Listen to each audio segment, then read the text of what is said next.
అనేక మంది బీసీలకు సంబంధించి న్యాయం జరగాలని చెప్పి పోరాటం చేస్తూ వచ్చినటువంటి విషయం మీకు తెలిసిందే. అది పెద్దల కాన్షీరామ్ గారి దగ్గర నుంచి మొదలు పెట్టుకుంటే, అంతకుముందు పూలే గారు, అంబేద్కర్ గారి దగ్గర నుంచి మొదలు పెట్టుకుంటే కంటిన్యూస్ ప్రాసెస్గా జరుగుతూ వస్తుంది. కానీ సరి అయినటువంటి వాటా విద్య, ఉద్యోగ, రాజకీయాలలో రాలేదనేటటువంటిది మాత్రం చారిత్రక సత్యం. మనం ఎన్నో మార్లు అనుకున్నాం, భారతదేశం సాధించినటువంటి ప్రగతిలో ఒకవేళ బీసీలకు ఎట్లయితే ఎస్సీ ఎస్టీలకు కాన్స్టిట్యూషన్లో ఒక భద్రత ఇచ్చి రాజకీయ పరంగా, విద్యాపరంగా, ఉద్యోగపరంగా రిజర్వేషన్లు ఇచ్చారో, ఆనాడే బీసీలకు సంబంధించి కూడా రాజ్యాంగ రక్షణ ఉన్నట్టయితే మరి భారతదేశం ఇవాళ అమెరికాను మించిపోయి ఉండేది అభివృద్ధిలో అనేటటువంటి ఆలోచన కూడా చాలామంది చెప్పడం జరిగింది.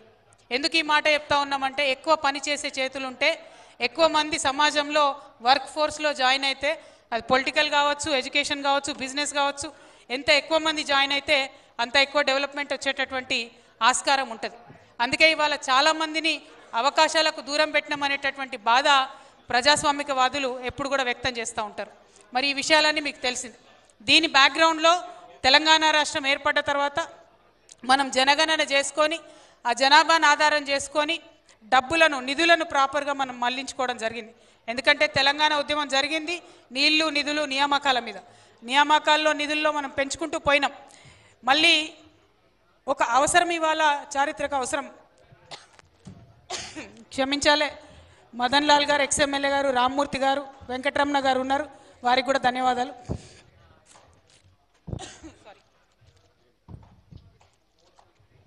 మళ్ళీ ఇవాళ దేశవ్యాప్తంగా ఒక చర్చ జరుగుతూ ఉంది. ఓబీసీలకు పొలిటికల్ వాటా దక్కాలి, మేము ఎంతమంది ఉంటే మేము అంతమంది రాజ్యాధికారంలో కూడా భాగస్వామ్యం కావాలని దేశవ్యాప్తంగా ఒక చర్చ జరుగుతున్నటువంటి సందర్భాన్ని మనం గమనిస్తున్నాం. ఈ చర్చను ముందే గమనించి ఖచ్చితంగా బీసీలందరికీ కూడా సమ ప్రాధాన్యత కల్పించాలనే ఉద్దేశంతో బీఆర్ఎస్ పార్టీ ఇప్పుడు కాదు, 2001లో ప్రారంభమైనప్పటి నుంచే బీసీలకు కమిటీల్లో అయినా, సీట్లలో అయినా 50% పైచిలకు 51% టు బి ప్రిసైజ్ సీట్లు ఇచ్చుకుంటూ వస్తున్నది, కమిటీలలో అయినా, పోటీ చేసే సీట్లలో అయినా. కానీ అది ఏ పార్టీకి ఆ పార్టీ విధిగా పాటించింది తప్పితే ఒక రాజ్యాంగబద్ధమైనటువంటి హక్కుగా బీసీలకు రాలేదు.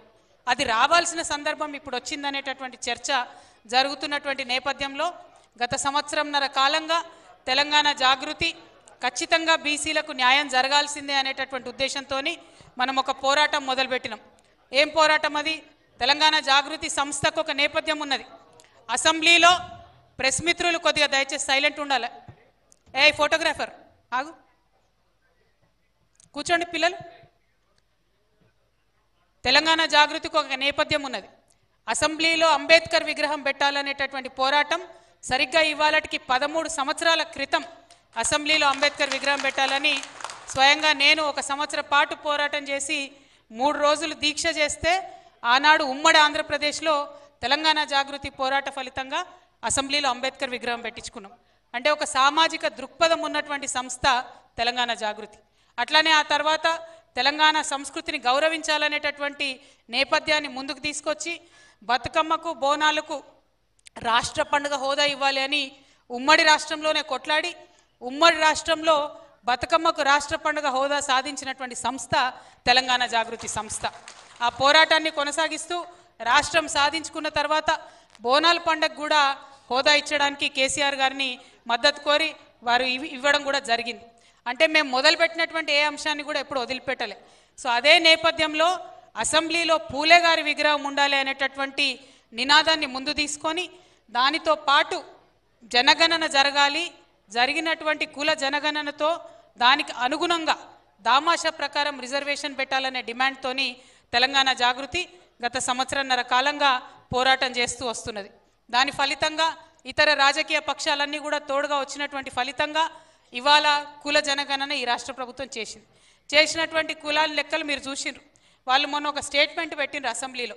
కానీ అదంతా తప్పుల తడకగా ఉంది అని రాష్ట్రంలో ఉన్న ప్రతి ఒక్క వ్యక్తి కూడా భావించిన విషయం మీ అందరికీ తెలిసిందే. మరి ఆ సందర్భంలో మనం ఇవాళ రాష్ట్ర ప్రభుత్వాన్ని నేను జాగృతి నుండి ఈ రౌండ్ టేబుల్ నుంచి ఒక డిమాండ్ చేస్తున్నా. ఫస్ట్ది ఏంటంటే మీరు కులగణన చేసినటువంటి కంప్లీట్ రిపోర్టు మీరు అసెంబ్లీలో పెట్టండి.